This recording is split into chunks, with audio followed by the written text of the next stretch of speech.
G'day, Stu from UAVfutures here, and welcome back to another episode of Tech Tuesday, where every Tuesday we get together, we talk about some new, different, or exciting technology in the FPV drone racing world. And today, well, we're going to be checking out something called the Hellgate buzzer. Now, what this buzzer can do, even once you eject your battery from your drone, this thing's going to keep buzzing, so you actually have a chance to find your drone. You know, it can last up to some weeks. So if you're one of the people out there who likes a bit of extra insurance on your craft and you're worried about losing your drone, definitely something like this is going to help you find it. So what we're going to be doing, we're going to stick it on the bench. It's very simple to wire up. I'll show you how I wired up mine. And then we'll take it out to the field and we'll find out, is this going to actually help us in the field? Is it going to save our quad? And is it going to be a good solution to you? Now, the first thing I'm going to say is a massive shout out to my Patreon supporters. I've got a couple of these to post out to you, so I'll be putting them in this month's draw. Thank you so much. I hope you're enjoying this content, because I couldn't keep sharing this message of FPV without your support. So hopefully this is just a little bit extra to give back to you guys. So congratulations if you're the person who wins those. For everybody else and the Patreon supporters, let's stick it on the bench and find out, is this going to be the right buzzer for you? Alrighty, here they are on the bench. They come in a little package, but what we're going to do, first things first, you get a couple little wires, which you're going to need, and then some stickers and some heat shrink. Put that to the side. Let's stick it on the scales. It's not going to weigh very much at all. It's like an extra gram. So 2 grams, I should say. So a 2 gram buzzer right there. And if you cut the wires, maybe 2.5 grams, that's all you're adding. So even if you've got a really, really ultralight race build, something like this, it still might be worth your while. Now, all it really does, there's a tiny little lipo inside here. It can beep up to like 3 weeks. There's some crazy times. There's some different sort of settings. Now, when it comes to wiring, it couldn't be easier. So if this was a normal buzzer, you'd have your positive and your minus, and that's it. You run it to your board like normal. And then all you've got to do is add an extra ground into anywhere. So that extra ground could go to anywhere else on the drone, and you can see I've put mine in this little Space Wolf here because this is the good one too. This is the good Space Wolf before Fury mucked it up and changed the motors. But this one, I just have this is where the normal buzzer is, and then I just added in this extra little ground to a random ground at the front. And this is going to be good because we're going to take this out. I wanted a small drone. I could throw it in the trees, and then we could have a bit of a search for it and see if we could find it when it doesn't have the battery. Now, flash a manual on the screen as well, because it's very, very straightforward. I don't need to go over that part too much, but I do want to show you how it works. So look, it can work just like a normal buzzer. If I flick my buzzer switch, beep, beep, beep, there you go, you can understand how it goes. But then here's the difference. Let's pretend usually your buzzer doesn't work once you eject your battery. This is going to happen. You can hear a slight little ticking, and that's going to be like that for about 30 seconds, and then it's going to get a bit louder. So let's pretend you've had a big crash in the field, you've lost your drone, you don't know where it's going to go, and the batteries come out as well. It can be a nightmare. I know we've all had those situations when we've spent far too long looking for it, especially when the battery has ejected. But let's cut to what it looks like. Let's fast forward this so then we can see when it really kicks off. Alrighty, so that's it. You can hear now, after that little 31st initial 30-second timer's gone off, this thing is beeping quite loudly, and it's going to keep doing that until you find it. Now it's going to start, I'm going to sort of see if I can disconnect. I'm going to disarm it just here, and the way you do that is simply by quickly plugging your battery in. Oh, sometimes I find this takes a few tries as well. There we go. So in and out. No innuendos there, but then that's how you disarm it, simply by plugging it in, because otherwise it'd be a nightmare if this thing was going off in your house. Now, a few little things about this. It's going to beep like it was before, with some louder beeps every couple of seconds within like the first day, and then after the first, I think it's the first 2 days, it starts to slow down, and this thing can beep for ages. I'll flash a picture on the screen as well of how, you know, it changes the beeps, but essentially this thing is going to last for a very long time and give you a much better chance at finding your drone. Now, what I want to do, that's it, the boring part on the bench. Let's take it out to the field and find out how well does it really work. Can we find a drone if it was lost, and show Grumpy Trev, Crash Test Cal, and see what they think as well. So let's cut out to the field, have some fun with 3 in 3, 2, 1. Whoop. Hey, who was that? What was that? Did you just throw something at me? No. Legit no? Legit no. Oh. I did hear something hit the ground or something. Yeah, unless I dropped something, like a prop, no. Oh, anyway, I'm going crazy. Rightio, out here in the field, and we're not going to be ripping anything around. What we're going to do, a little bit of a challenge.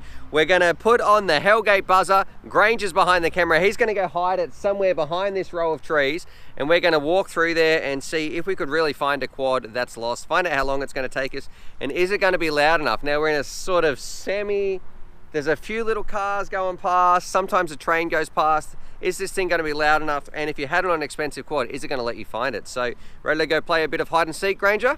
Yep. Let's do it. All right, let's go hide this thing.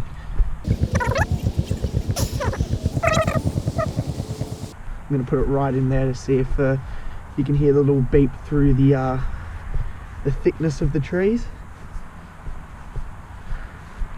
Right, We're gonna go right in. Let's get in. Ow.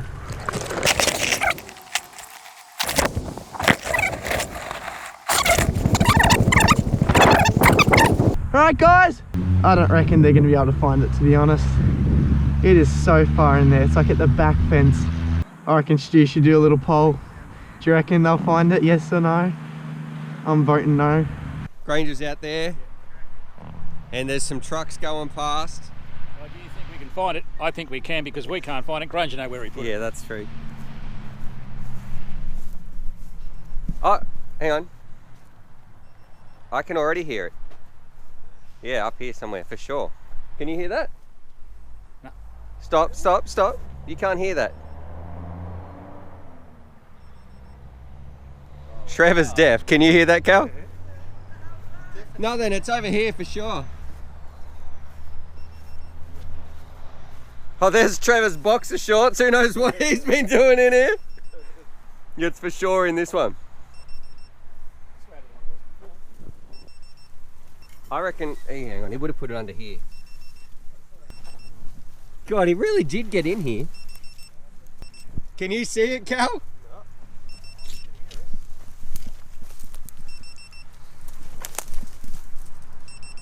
No. Alright, I see it. God. Alright, here it is. I tell you what, no lipo.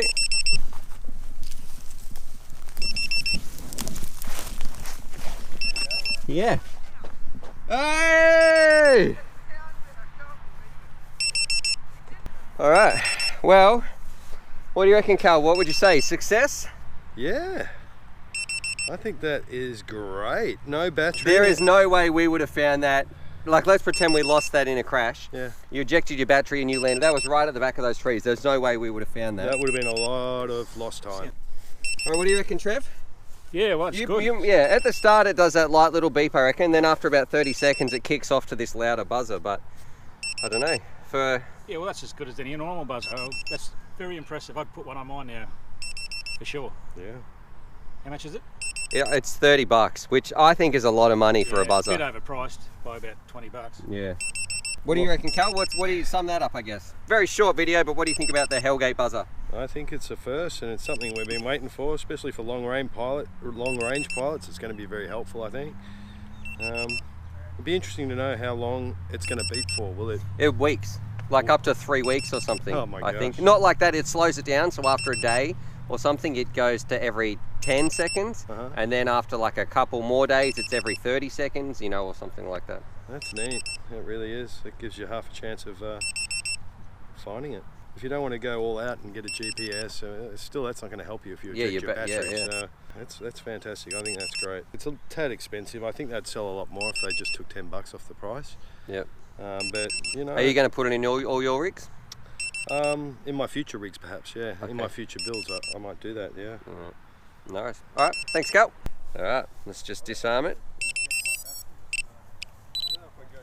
Done. Alrighty, so there it is. There was my review of the Hellgate buzzer. Does it do it? And I'm kind of in two minds about it. Does it do its job well? Yes. Would I like to install it on a lot of my drones? Yes. Was it easy to install? Yes. Could you hear it? And was it easy to find? Yes, yes, yes. But is it worth $30? And that's probably the part for me that really stings. You know, if they could knock $10 off the price or something like that, because I am sure it doesn't cost anywhere near that amount of money to make such a little sort of buzzer board with a tiny little lipo. So I really think they're having a bit of a laugh with the price. Do I think it's worth it in terms of the components? Not really, but it does perform really well. So I'd say if you've got a cheaper quad, well, it's probably not worth putting it on. But if you want that extra insurance, you might have a really tricked out, expensive drone that, you know, you might be worried about ejecting the battery.